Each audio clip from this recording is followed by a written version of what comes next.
Good morning সকলকে, আবারও একটা নতুন ভিডিও নিয়ে চলে এসেছি তোমাদের সাথে। আজকে সারাদিন কি করছি না করছি সবটা তোমাদের সাথে শেয়ার করবো, তো তোমরা দেখতে থাকো।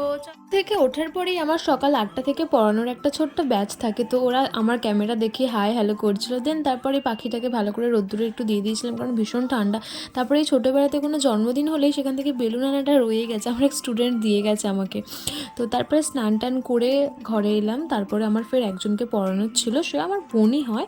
তো ঘুম থেকে উঠে ভালো করে সেভাবে খাওয়াও হয়নি, ঠিক করে টাইমই পাইনি। তো স্নান করে উঠে আগে একটু জল খেয়ে নিলাম। আর ও দেখো আমার ক্যামেরা দেখেই কীরকম করছে। তারপরে মুখে একটু স্নান করে উঠে একটু স্প্রে দিয়ে দিয়েছিলাম, কারণ টোনারটা ভীষণ ইম্পর্টেন্ট দেওয়াটা। তারপর ওর কিছু কথা শুনে নাও। এটা স্কুলে পড়ো। আর পড়তে তোমার কেমন লাগে? পড়াশোনা করো? আমাকে পড়া দাও?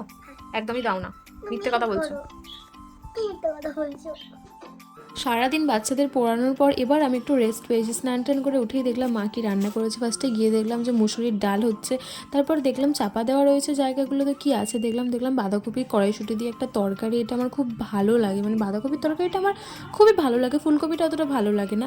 তারপরেই হচ্ছে একটা খেসারি শাক বলে না কি শাক বলে আমি ঠিক জানি না, তো ওই শাক ভাজাটা হয়েছিল।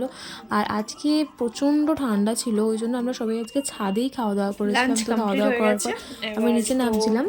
আমার স্টুডেন্টদের কিছু অঙ্ক করার জন্য আমাকে দিয়ে গেছে, ওদের কিছু প্রবলেম হয়েছে, সেগুলো আমি চলো কারেকশন করে নিই, তারপর তোমাদের সাথে আবার আসছি।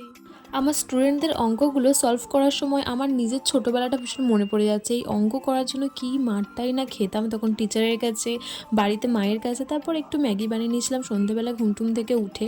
ব্যাস আজকের দিনটা খুবই সিম্পলভাবে কেটে গেল। আজকে সেরকম কিছু স্পেশাল তোমাদেরকে ব্লগে দেখাতে পারলাম না, কারণ আজকের দিনটা ছিলই ভীষণ সিম্পল। তো চলো টাটা, দেখা হবে অন্য কোনো ভিডিও নিয়ে। তোমরা আমার চ্যানেলটা